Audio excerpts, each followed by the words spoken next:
პირველი ივნისი ბავშვთა დაცვის საერთაშორისო დღეც არის. ამასთან დაკავშირებით თბილისში და არა მხოლოდ დედაქალაქში უამრავი ღონისძიება დაგეგმილი. ერთ-ერთი ინიციატორი თბილისის მერია. დეტალები უკვე ელენე ფირცხალაიშვილისგან. ელენე, გისმენთ. ბავშვთა დაცვის დღის აღსანიშნავად თბილისის მერიის ინიციატივით დღეს აღმაშენების გამზირზე ჯანსუღ-კახიძის სკვერში უკვე დაიწყო პირველი ღონისძიებები. სკვერის ამფითეატრში ამ წუთებში პატარა მაყურებლებისთვის ქუთაისის თოჯინების თეატრი ბატიშჩუკს თამაშობს. როგორც ორგანიზატორები ამბობენ, დღეს სკვერში დაგეგმილი ღონისძიებების ნუსხა საკმაოდ ვრცელია.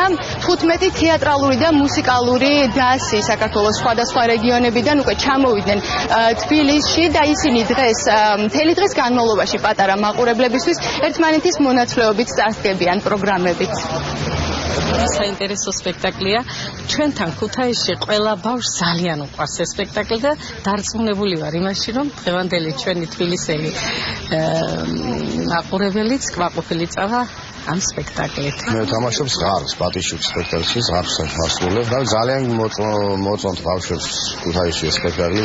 დიდი ასე რომ თქვა აჟიოტაჟი აქვს, ემოციები აქვს, ძალიან კარგი ემოციები აქვს. დარწმუნებული ვარ, რომ თბილისელი მაყურებელი სიამოვნებით გაიხსენებს იმ ბატიშჩუკს და დაგვეხმარება ჩვენს პატარა ღართან ერთად, რომ გავაკეთოთ ერთი კიდევ ერთი სიკეთე.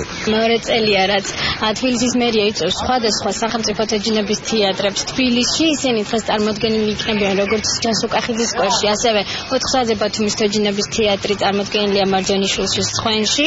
7 საათზე მოზარდ მაყურებელთან მცირე სცენაზე იქნება წარმოდგენილი ბორჯომის თოჯინების თეატრი. გარდა ამისა, ამ ყოფილი გოფილექციის ბაღი ჯანსუღ-კახიძის სკვერი დატვირთული იქნება ინტელექტუალური თამაშობებით.